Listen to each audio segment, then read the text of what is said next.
So today we are going to learn about the indirect object in Lingua Latina. This is the moment we've all been waiting for weeks, over a month now. We've gotten a case for the nominative, subject and predicate, a usage for the nominative, right? We've gotten a usage for the genitive, possession. We've got a usage for the accusative, direct object. And we've got a usage for direct object and prepositions. And we got a usage for the ablative, other prepositions. But the dative, we've just learned a form and a translation, 2 or 4, but we haven't gotten a usage. This is our usage. This is the time for the dative case. And it's going to be indirect object. So let's look at some examples. So in the story we just read, remember the profuga dicit or inquit, si premium mihi das.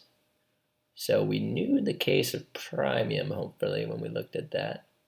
What was the case? See if you remember. You can pause the video if you'd like for these questions. It's receiving the action of das. What's doing the action of das? Hopefully you will say the you, because it's an S ending, so we know it's you give. If you give a reward, premium, so this is the direct object, so it's accusative. We look at it's telling us it's accusative. It's neuter, so it could be nominative, but we know it's not nominative because the subject is you. So this isn't a T, so we know that this isn't going to be the subject. We know it's the direct object, which leaves us, what is mihi? We haven't learned this form yet, but mihi is the dative of the Latin word that means me. So if you give a reward to me, or if you give me a reward. And so this is the thing that's directly receiving the action. Premium is the direct object.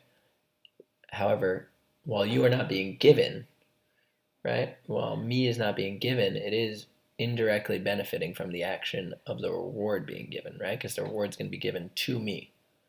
And that's why we call it indirect object.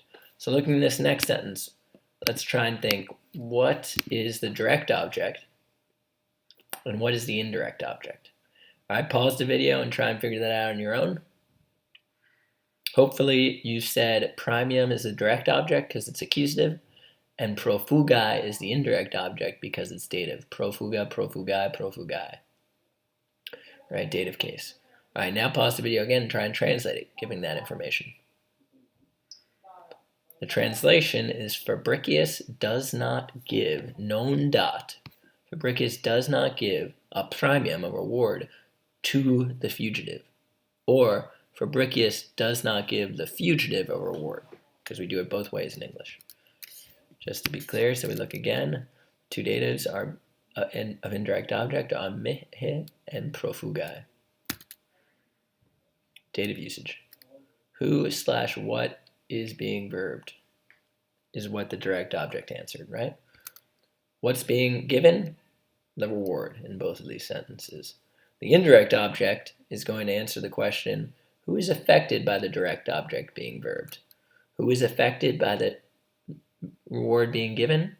Mihi, me. In sentence number 2, who is affected by Fabricius giving the reward? The profugi. Not the refugee, the deserter.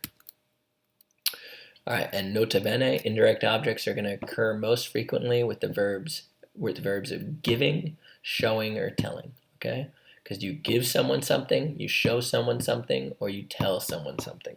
All right, in all those cases, the someone is our dative indirect object. Let's look at some more examples. Pause the video and try and translate these sentences on your own, given the information we've just gone over.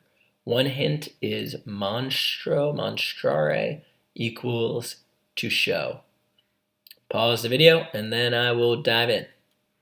All right, so looking at these sentences, number 1, let's start off by just asking you, what do you think was the indirect object in each of these sentences? Number 1, hopefully you would have underlined puero. Puero is the indirect object. Number 2, Piro, right? Another dative. That's our indirect object. And number 3, in English, what is actually being given? The Romans or war? War. So war is the direct object because that's what's actually being given. And who's being affected by the war being given? The Romans. So they are indirect, right? They are going to be our dative. The Romans are going to be our dative. All right. Now, keeping that in mind, let's translate. The poet, what does the poet tell? Our subject tells a story, right? That's a direct object, and he's telling a story to the boy, or he's telling the boy a story. We can do it in both ways in English again.